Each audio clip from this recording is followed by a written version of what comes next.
YouTube, I got a question that I need some help with. And this is on the subject pertaining to youth football. Because right now, youth football is kind of getting out of hand. I've been coaching youth football for going on maybe 10, 11 years right now. I started when my boys were small. I'm a president of an organization lived across the street from me. So I used to be outside working with my kids, you know, kind of teaching them footwork and that type of stuff. And he saw us out there working, and then he came over and asked, do we play football and all of that. So being that he's right across the street from me, my neighbor, he was the president of the organization. We went to that part. Cool. All of that's gone. My kids came up. A couple of years at that part, we moved to a different part. My kids aged out, but I continue to coach because I love to coach. I'm out there coaching, I don't have a kid. But my question is, and this is to the parents that's out there right now, if you got a kid that's still playing youth sports, whether it's basketball, football, baseball, soccer, I'm not involved with the soccer or the baseball, so I'm not really sure if it really pertains to them. I don't really know how those parents act when it comes to the sports. But football and basketball. Tell me, parents, why do you sit on the sideline and bash and down your coaches because of they're not catering to your own personal needs, your own personal gain? Of course, everybody want to see their kid on the field. I understand that. You pay your money. You want to make sure that kid is developing. You want to make sure he's getting the proper opportunities. But why would you sit on the sideline and try to bring all the other parents into your situation? Now, these other parents, they may or may not have a situation going on with their kid. Maybe their kid is playing, but you stay in their ear, and then it just brings down the morale of a team. Because I'm telling you now, without parent support, I mean, you can have the best kids out there. Yes, you'll win games, but if you out there to really build a team, you want that participation from your parents also. You know, it just makes everything go smoother when you have everybody on board, you know, with the same mission. But if you out there, excuse me, and you bashing the coaches because your kid not playing as much as you think he should play, or not even playing, he can be on the field all the time, but he's not getting the ball enough according to you.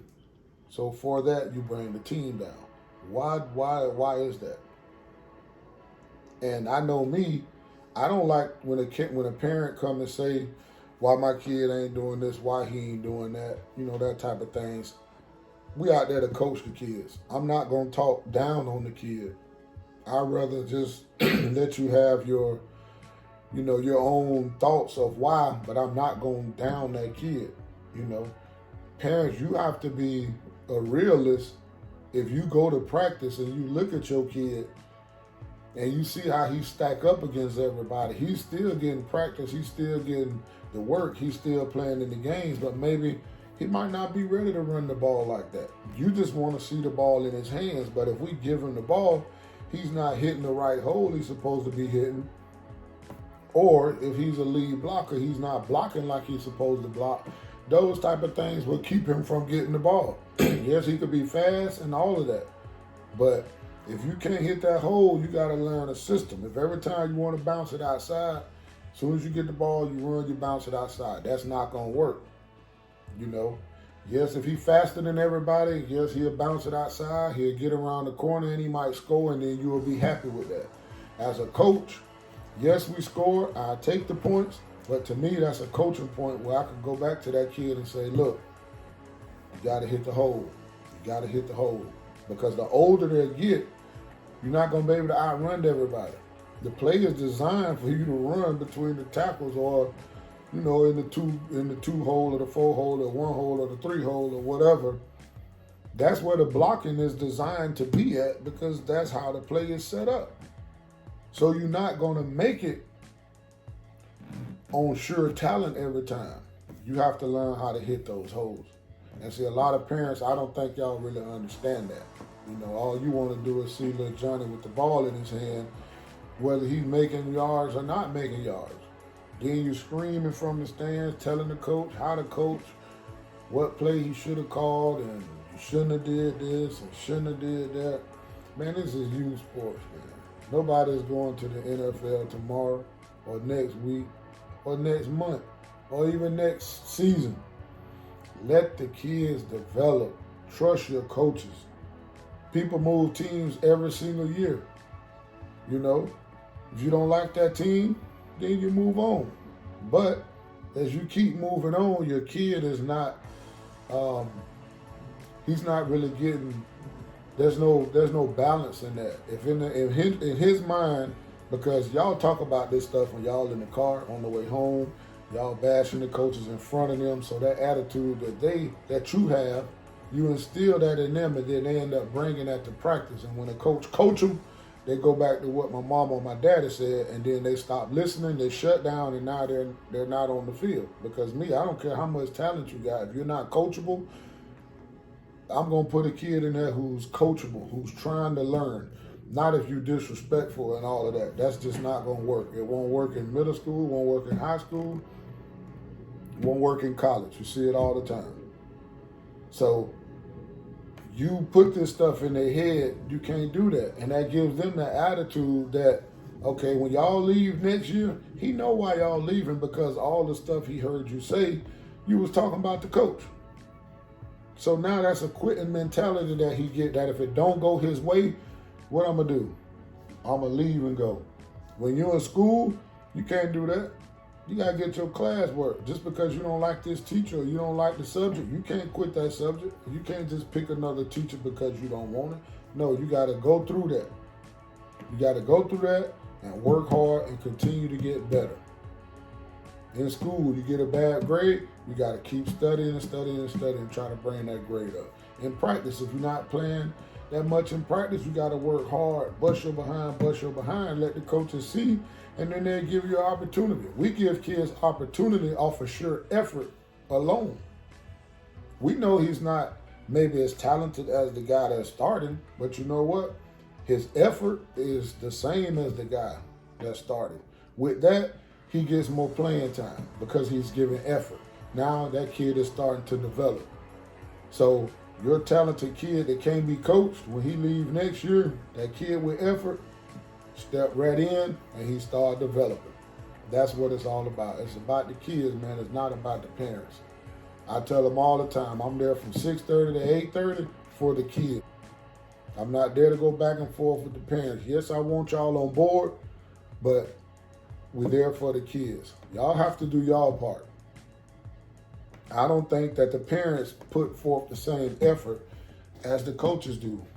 Your will and your wants for your kids has to match the effort and time that a coach put into coaching this. We don't get paid for it. Hell, we need a raise. But I just wanted to know that, man. So if y'all can comment down below and just let me know or talk to me about that, or we can, I can set up a live, and I just want to get some feedback. I really just want to understand it because I really don't understand it. I mean, you got teams that you go to the team, you pay your registration. It ain't all about winning and losing, but when you're winning, you have fun. You go to a team that's winning, you're getting 3 or 4 uniforms, kids looking good, you're getting good coaches, all of this, but a parent is still not happy because of their own personal gain. Now, if your son should be getting, this or that, more carries, getting on the field, and he's worthy of that, I'm not going to say you don't have certain coaches that don't do it or, should do it. But for the most part, what I see, kids are getting opportunities. They're getting opportunities that they're fit for. I can't just throw a kid out there in a certain position and he's not ready for that. Football is a violent sport. You got to learn, like they say, keep your head on a swivel. If you just out there running up and down happy because you're on the field and you playing a tough team, somebody come take that kid blindside him and you know, and he get hurt, then as a coach, you look and say, well, damn, you know, I knew he wasn't ready for that, but I'm trying to make the parents happy. But we can't make y'all happy. You know, we just got to do what we feel is right. And we have to get your kid prepared before you put him out there in that fire like that. It's 3 days of practice for the most part, Monday, Tuesday, Thursday, at least where we're at. That's your opportunity to shine. A lot of parents say when the game comes, just put him in. Let's see what he can do. You say put him in, let's see what he can do. Why would we throw him out there in the game and see what he can do when he just had 3 days of practice and he didn't do what he was supposed to do? So now at that point, he's going to play for the most part. The kid will play, but why would we throw him out there in certain situations when he didn't even do that in practice? I mean, I don't understand that.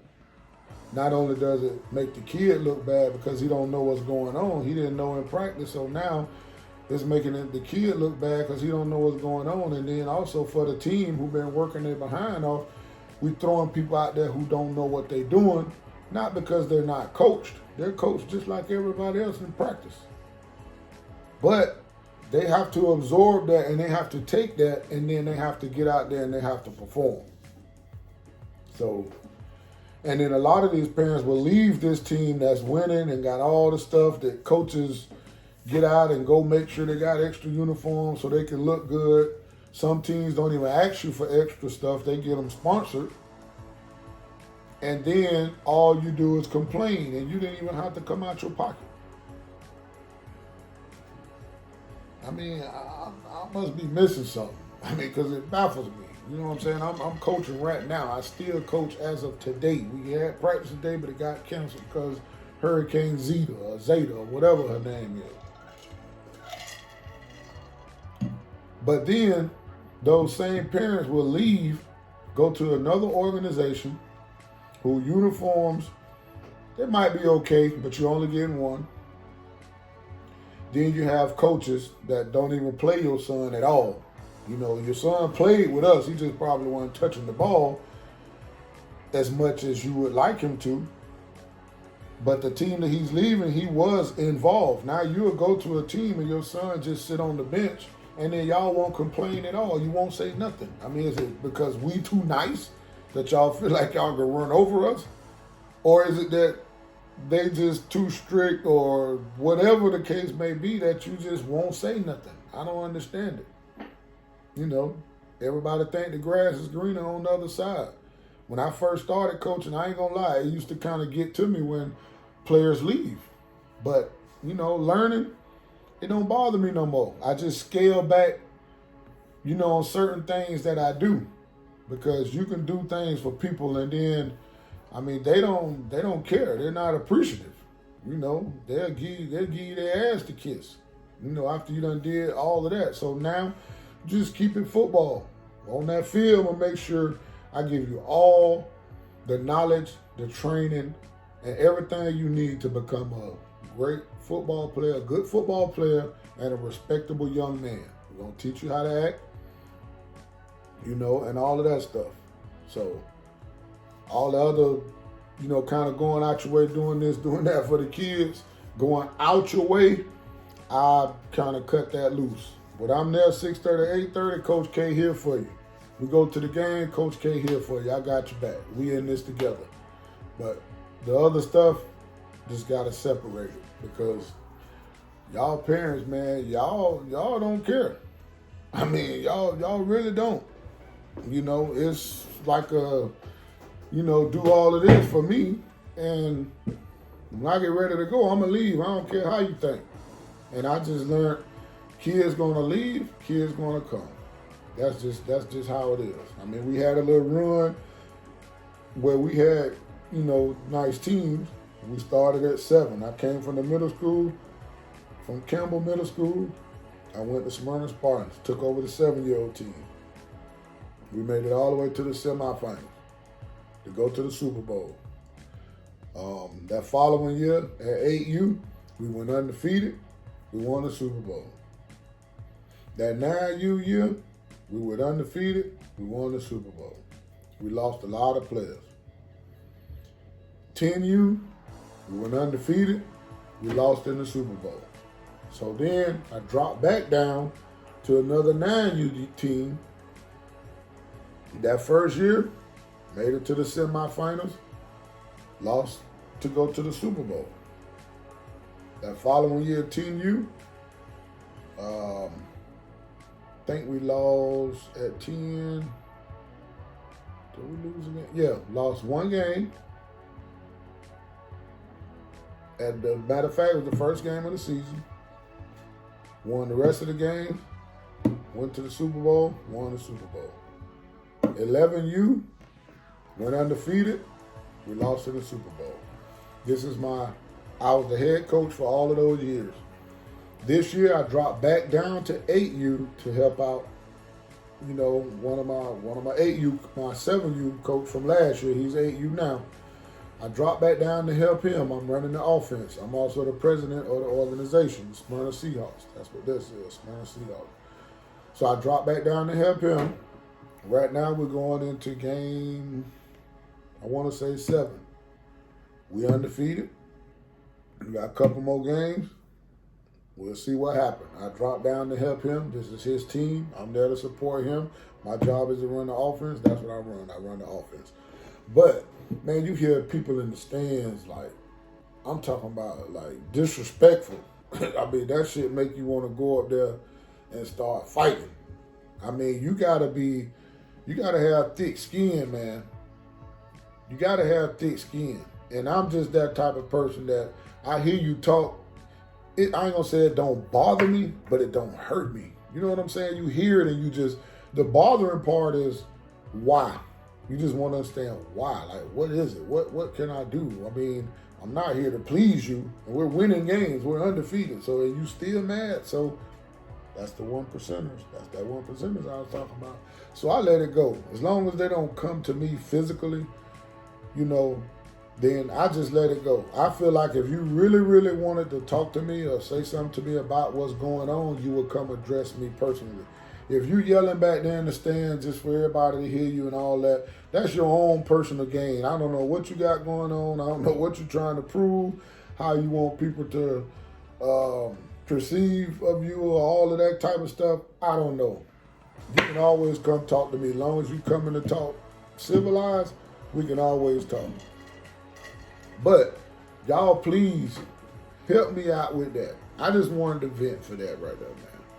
So y'all comment down below. I'm pretty sure I'm not the only coach that goes through this.